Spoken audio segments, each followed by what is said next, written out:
Dans cette vidéo, nous allons parler de la prise de son, plus particulièrement de la prise de son à l'image. Le côté un peu technique de cette vidéo ne doit pas vous décourager.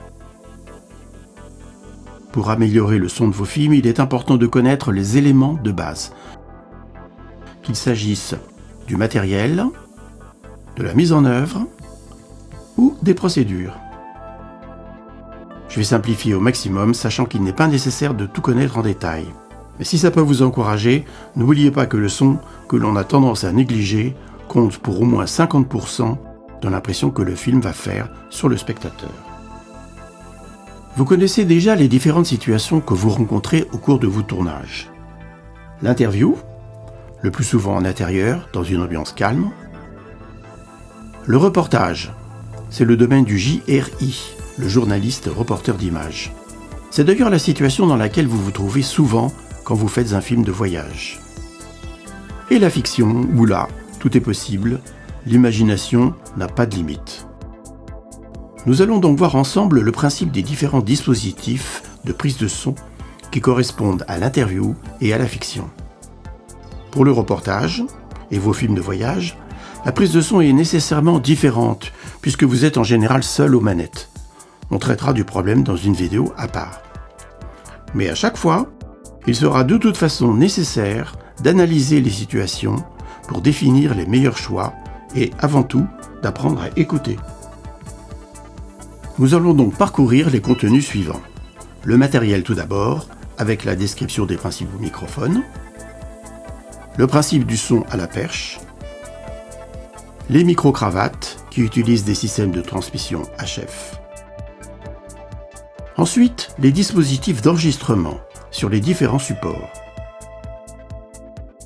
Pour chacune de ces diapositives qui vont suivre, je vais vous donner un certain nombre d'explications, mais l'essentiel est résumé sur la diapo.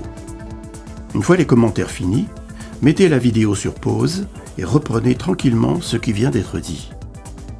Autre chose, je donne une indication de prix sur les matériels qui me paraissent intéressants. Il est évident que c'est un choix arbitraire, mais fondé malgré tout sur deux considérations. Un prix accessible à des budgets modestes et un produit de qualité éprouvé par l'usage. On va donc commencer par les microphones. Logique, puisqu'ils sont en tout début de la chaîne du son. Il y en a deux sortes, les microphones dynamiques et les microphones électrostatiques. Les dynamiques se placent à proximité de la source, ce qui les rend incontournables pour les chanteurs dans les musiques dites amplifiées, car ils permettent d'isoler le chanteur du reste de l'orchestre. Les électrostatiques, eux, sont à peu près 10 fois plus sensibles et ils permettent de capter du son à distance. Pour vous, le micro dynamique, c'est essentiellement le micro-main que vous donnez à votre journaliste pour qu'il pose des questions lors d'un micro-trottoir par exemple. Le Shure SM58, c'est sans doute le micro le plus répandu au monde. Il fait partie de cette catégorie. Mais c'est surtout au micro électrostatique que vous allez le plus souvent avoir affaire lors d'une prise de son à l'image. Il y en a énormément, de types, de marques et surtout de prix. Une chose très importante, les micros électrostatiques ont besoin pour fonctionner d'être alimentés en courant électrique. On appelle ça une alimentation fantôme. Il ne faut pas oublier de l'activer sur la caméra ou l'enregistreur, sinon le micro ne fonctionne pas. Tout d'abord, celui que vous allez utiliser sur une perche, en fiction, ou sur un pied, lors d'une interview, mais toujours en extérieur. Il appartient à un type que l'on appelle les semi-canons, essentiellement parce qu'ils sont très directifs. Il faut les pointer précisément vers la source pour qu'ils captent le son. Voilà ce que je vous conseille d'acheter, le Rode NTG2 ou le Sennheiser MKE 600. Il existe un autre type de micro électrostatique, plus court, que l'on utilise beaucoup sur les tournages en intérieur, sur une perche pour reprendre les sons d'ambiance. C'est l'Octava MK012. C'est un boîtier qui contient en fait un corps de micro et 3 capsules interchangeables avec des directivités différentes. Sans entrer dans les détails techniques, la directivité, c'est la capacité qu'a le micro de privilégier la direction vers laquelle il est le plus sensible. Par exemple, l'hypercardioïde entend mieux tout ce qui est situé dans son axe plutôt que sur les côtés. Passons maintenant au micro que vous allez utiliser pour enregistrer une voix off. Ce sont également des électrostatiques, mais cette fois à la membrane plus large, à fixer sur un pied. Pas question de les placer sur une perche et encore moins sur une caméra. Vous le brancherez en général sur un enregistreur. Voilà celui que je vous conseille, le Rode NT1A, Complete Vocal Recording. Il est vendu avec une suspension et un filtre anti-pop.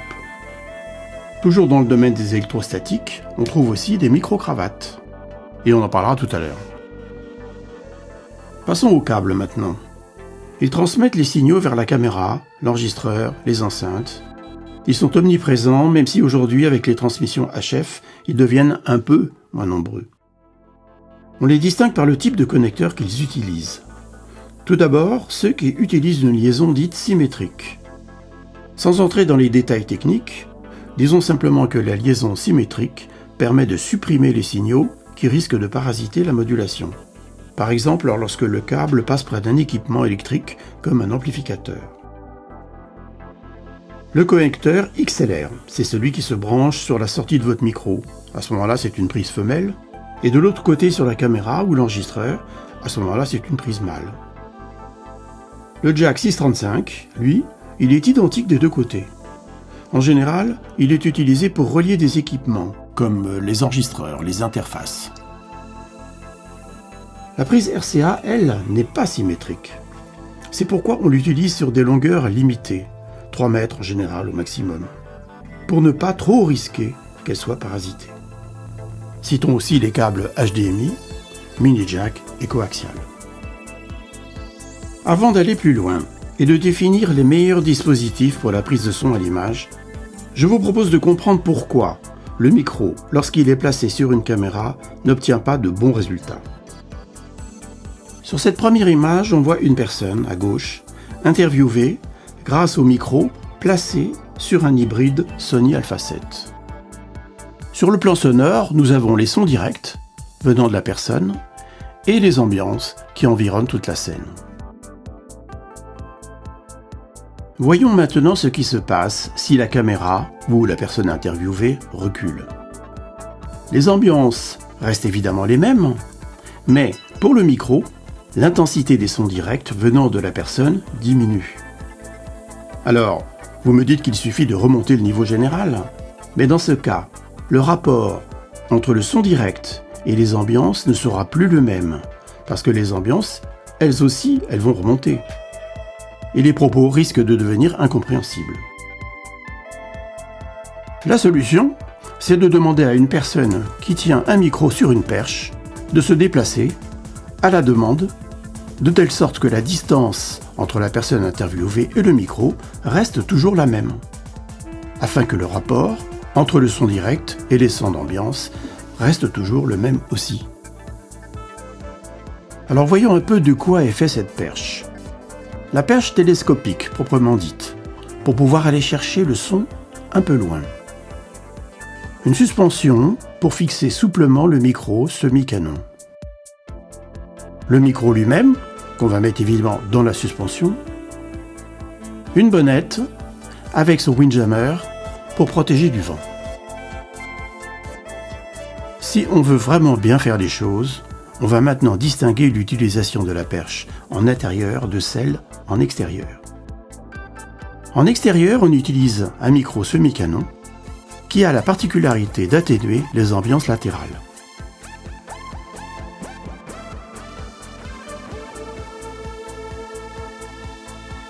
En intérieur, là où les ambiances sont moins gênantes, on utilise un simple hypercardioïde.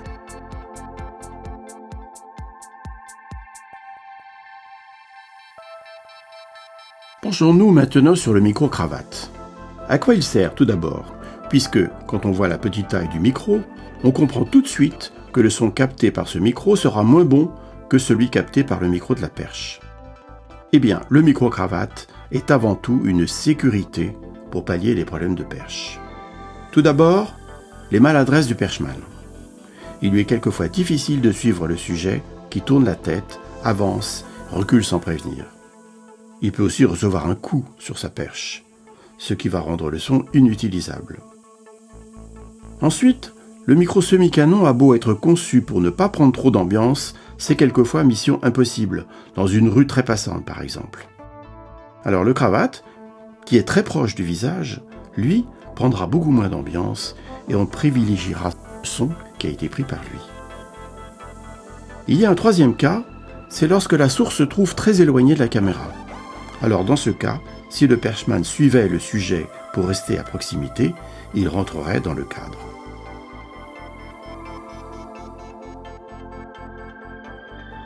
Bref, le micro-cravate est bien incontournable si on veut assurer une prise de son de qualité en continu, même si le son de base reste celui de la perche dans la plupart des cas. En voici deux, assez coûteux, mais s'ils sont bien placés, ils assurent des prises de son remarquables. Il en existe d'autres, on le verra plus loin, de qualité moindre, mais suffisante. Regardez sur ces images les façons de placer, soit en visible, dans une interview par exemple, soit en invisible. Une bonne utilisation de tous ces dispositifs, la perche, le micro-cravate, demande une certaine expérience, c'est-à-dire de la patience et surtout la capacité d'apprendre de ses erreurs. Comme dit le proverbe, il faut apprendre en se trompant.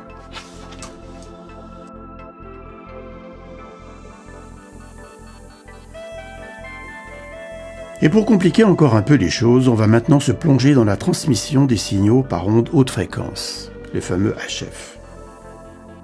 Voilà un kit standard. Il comprend l'émetteur, le récepteur, le micro-cravate, le retour vers la caméra, le câble vers l'enregistreur, la pince pour fixer le micro, et l'adaptateur pour fixer sur la caméra. Attention, comme l'émetteur sur lequel est branché le micro fournit lui-même l'alimentation fantôme, il faut impérativement la couper sur la caméra ou sur l'enregistreur. Passons maintenant à des choses plus pratiques. Voilà deux kits HF assez intéressants que vous pourriez très bien acquérir. Le Rode-Link, lui, va permettre de transmettre le micro de la perche directement vers la caméra ou l'enregistreur, mais sans liaison filaire. Alors là, le perchman, il va vous bénir. Le T-Bone, lui, il vous offre deux micros et deux émetteurs pour le prix d'un. Mais ces deux systèmes effectuent la transmission HF sur une fréquence unique de 2,4 GHz, ce qui a l'inconvénient d'avoir une portée assez réduite. 100 mètres au maximum, et surtout de ne pas supporter la présence d'obstacles. Mais dans bien des cas, ça marche très bien et ça rend beaucoup de service. L'autre système de transmission HF, plus classique, repose sur une répartition légale de l'utilisation des fréquences, dite PSME. Si bien que lorsqu'on achète un kit, il faut bien prendre garde à ce que les fréquences qu'il utilise sont autorisées par la loi. Le Sennheiser EW100, c'est un grand classique, mais il est assez cher. Et le T-Bone, très fiable aussi. Dans une autre vidéo pratique, vous verrez comment on choisit les fréquences et comment on aligne le récepteur sur l'émetteur. Je vous laisse découvrir le tableau des fréquences autorisées. Il évolue constamment en fonction de la technologie des liaisons téléphoniques. À noter que la 5G va utiliser le même réseau, plus deux autres bandes à 3,4 GHz et aussi 26 GHz. Voilà maintenant le résumé de l'utilisation du tandem perche-cravate. Mettez votre vidéo sur pause et prenez le temps de lire cette synthèse.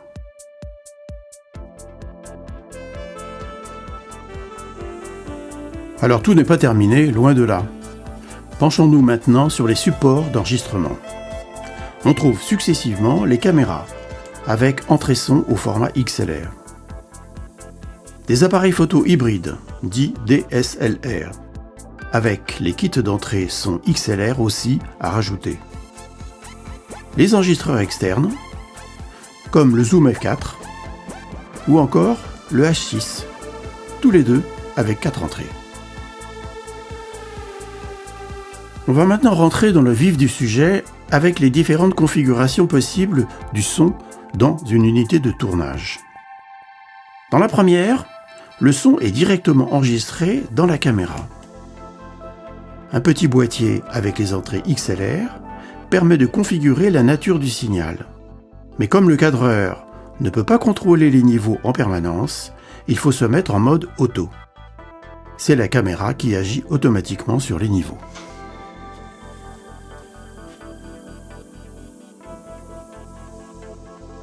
Dans cette deuxième configuration, on va enregistrer sur un enregistreur externe, que l'on peut placer sur une caméra lorsqu'elle est fixe, c'est préférable, et qui offre une vue permanente sur les niveaux d'entrée de chaque micro. Il est alors facile de les adapter manuellement en fonction des besoins. Mais ce contrôle gagnera beaucoup à être dévolu à un technicien, qu'on appelle un OPS, opérateur de prise de son, indépendant de la caméra, et qui peut comme ça se concentrer exclusivement sur le réglage des niveaux. La caméra, grâce à son propre micro, va enregistrer de son côté un son témoin, de qualité moindre évidemment. Si bien que les deux modulations seront synchronisées dans le logiciel de montage en post-production, et le monteur gardera en définitive le son de l'enregistreur. C'est vraiment la solution que je vous conseille pour les tournages de fiction. Et finalement, avec ce dispositif plus complexe, déjà quasiment professionnel, c'est l'enregistreur externe, ici un Zoom F4, qui, tout en enregistrant en interne, renvoie vers les entrées de la caméra ces deux sorties déjà mixées par l'OPS. Le son n'aura pas besoin d'être resynchronisé en post-production.